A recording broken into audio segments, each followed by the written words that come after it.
Russia Ukraine যুদ্ধের উত্তাল front লাইনে আবারও বাড়ছে উত্তেজনা। মস্কোর প্রতিরক্ষা মন্ত্রক সম্প্রতি একটি নতুন ভিডিও ফুটেজ প্রকাশ করেছে, যা আন্তর্জাতিক সংবাদ মাধ্যমে তুমুল আলোড়ন তুলেছে। ফুটেজে দেখা যাচ্ছে ইউক্রেনের পূর্বাঞ্চলের কৌশলগতভাবে গুরুত্বপূর্ণ ইয়াভলুনিভকা গ্রাম দখল করছে রাশিয়া সেনারা। ধ্বংসস্তূপে পরিণত হওয়া গ্রামটির মাঝে সশস্ত্র সৈন্যরা গর্বের সঙ্গে নাড়ছে রাশিয়ান পতাকা। ভিডিওর প্রতিটি ফ্রেম যেন যুদ্ধের নির্মমতা তুলে ধরছে। ভাঙা বাড়িঘর, ছাই হয়ে যাওয়া গুদামঘর, গুলির দাগে ক্ষতবিক্ষত দেওয়াল এবং নির্জন রাস্তা, যেখানে একসময় ছিল মানুষের চলাচল ও জীবনের স্পন্দন। এদিকে স্যাটেলাইট ছবিও প্রমাণ করছে একই দৃশ্য। ইয়াভলুনিভকার চারপাশে ছড়িয়ে রয়েছে ব্যাপক ধ্বংসযজ্ঞ।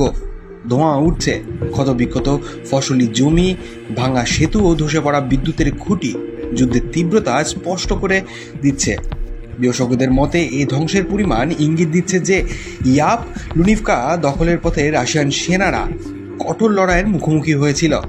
তবে এখনও এই ভিডিও ফুটেজের সত্যতা যাচাই করছে আন্তর্জাতিক সংবাদ মাধ্যম। ইউক্রেনের পক্ষ থেকে এখনো পর্যন্ত আনুষ্ঠানিকভাবে ইয়াভলুনিভকা হারানোর কথা স্বীকার করা হয়নি, বরং কিয়েভ জানিয়েছে গ্রামের কিছু অংশে এখনো প্রতিরোধ চলছে এবং সেখানে তীব্র সংঘর্ষ অব্যাহত রয়েছে।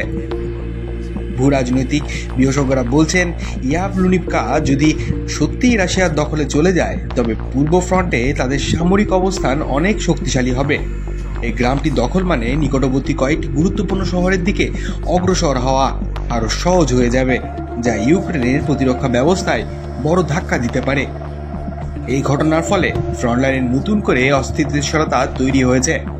সাম্প্রতিক দিনগুলোতে যুদ্ধক্ষেত্রে গোলাবর্ষণ বেড়েছে, আকাশপথে চালানো হচ্ছে ড্রোন হামলা, আর স্থলপথে ভারী কামানের গোলায় কেঁপে উঠছে গ্রামাঞ্চল।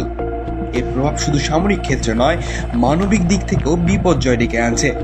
হাজার হাজার মানুষ গৃহহীন হয়েছে, খাদ্য ও চিকিৎসা সরবরাহ ব্যাহত হয়েছে এবং শীতের শুরুতে পরিস্থিতি আরও ভয়াবহ হতে পারে বলে আশঙ্কা করছে ত্রাণ সংস্থাগুলো। আন্তর্জাতিক মহল উদ্বেগ প্রকাশ করেছে, যদি পরিস্থিতি দ্রুত নিয়ন্ত্রণে না আনা হয় তবে এই সংঘাত আরও দীর্ঘায়িত হবে, যা শুধু ইউক্রেন নয়, গোটা ইউরোপীয় অঞ্চলের জন্য বড় হুমকি হয়ে দাঁড়াবে।